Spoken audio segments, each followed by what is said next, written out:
दोस्तों इस वीडियो में हम आपको जानकारी देने जा रहे हैं कि दशरथ जी ने कौन से दो वचन माता कैकेयी को दिए थे और दशरथ जी का असली स्वर्ण मुकुट किसके पास था और भगवान श्री राम जी को वनवास 14 वर्ष के लिए ही क्यों मिला।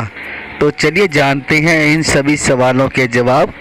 प्लीज़ बने रहिए वीडियो के अंत तक और करते हैं वीडियो को स्टार्ट। जो हमारे चैनल पर पहली बार आए हैं प्लीज लाइक सब्सक्राइब और शेयर कर दीजिए। कैकेयी द्वारा राजा दशरथ से भगवान राम के वनवास का वरदान मांगने के पीछे क्या कारण था और वनवास 14 वर्षों के लिए ही क्यों मांगा गया। राजा दशरथ की 3 रानियों में कैकेयी उन्हें सबसे ज्यादा प्रिय थी। उन्होंने ही राजा दशरथ से भगवान राम के लिए 14 वर्षों का वनवास मांगा था। यही कारण है लोगों ने कैकेयी को नकारात्मक रूप में देखा है, लेकिन कैकेयी द्वारा राजा दशरथ से भगवान राम के वनवास का वरदान मांगने के पीछे क्या कारण था। क्या वह मंत्रा के बहकावे में आई थी या फिर वे अपने पुत्र भरत को राजगद्दी कर सौंपना चाहती थी। इस सवाल का जवाब हम आपको बताते हैं। एक बार देवों और असुरों के संग्राम में देवराज इंद्र ने राजा दशरथ से मदद मांगी थी। उस वक्त राजा दशरथ के साथ रानी कैकेयी भी उनकी सारथी बनकर गई थी। युद्ध भूमि में कैकेयी ने राजा दशरथ के प्राणों की रक्षा की थी, जिससे खुश होकर राजा दशरथ ने कैकेयी से 2 वरदान मांगने को कहा था। लेकिन कैकेयी ने कहा कि वह समय आने पर वरदान मांगेगी। आगे चलकर कैकेयी ने अपने दोनों वरदान दशरथ से मांगे, जिसमें एक श्री राम के वनवास से जुड़ा था और दूसरा उनके पुत्र भरत को गद्दी पर बिठाने से। लेकिन ऐसे वरदान कैकेयी ने मांगे क्यों? दरअसल राजा दशरथ की रानी कैकेयी राजा अश्वपति की बेटी थी। अश्वपति के राज पुरोहित श्रवण कुमार के पिता रतन ऋषि थे। कैकेयी को वेद शास्त्रों की शिक्षा रतन ऋषि ने ही दी थी।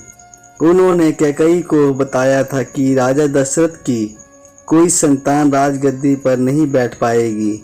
इसके साथ ही ज्योतिष गणना के आधार पर उन्होंने यह भी बताया था कि राजा दशरथ की मृत्यु के बाद यदि 14 वर्ष तक कोई संतान गद्दी पर बैठी तो रघुवंश का अंत हो जाएगा।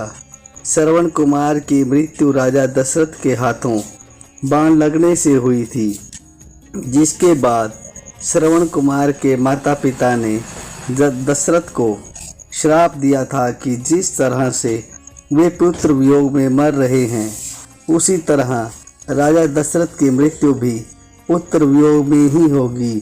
कैकेयी को इसके बारे में पता था। राम दशरथ के सबसे बड़े बेटे थे। राजा दशरथ की मृत्यु पुत्र वियोग में होने का मतलब था कि राम की मृत्यु। कैकेयी राम से बहुत प्रेम करती थी और उन्हें खोना नहीं चाहती थी, इसलिए उन्होंने राम के लिए 14 वर्ष का वनवास मांग लिया। कैकेयी यह भी नहीं चाहती थी कि राम रघुवंश के नाश का कारण बने। उन्होंने यह वरदान मांगा कि भरत को राज्य दिया जाए। प्रभु श्री राम ने कभी माता कैकेयी को गलत नहीं कहा था। साथ ही जब भरत ने अपनी माता को कटु वचन कहे तो प्रभु श्री राम ने उन्हें रोका भी था। वास्तव में दशरथ जी का राज मुकुट बाली के पास था और बाली से मुकुट लेने का मतलब अपनी मौत को बुलावा देना, जो दशरथ के बस की बात नहीं थी।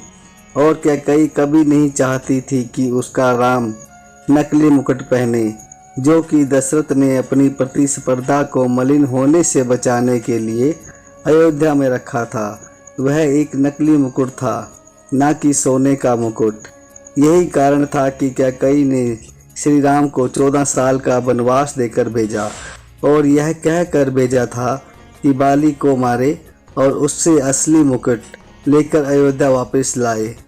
एक और रोचक जानकारी दोस्तों, हम आपको बता देते हैं कि जिस दिन श्री राम जी को 14 वर्ष का वनवास मिला था, उस दिन से रावण की उम्र मात्र 14 वर्ष ही रह गई थी।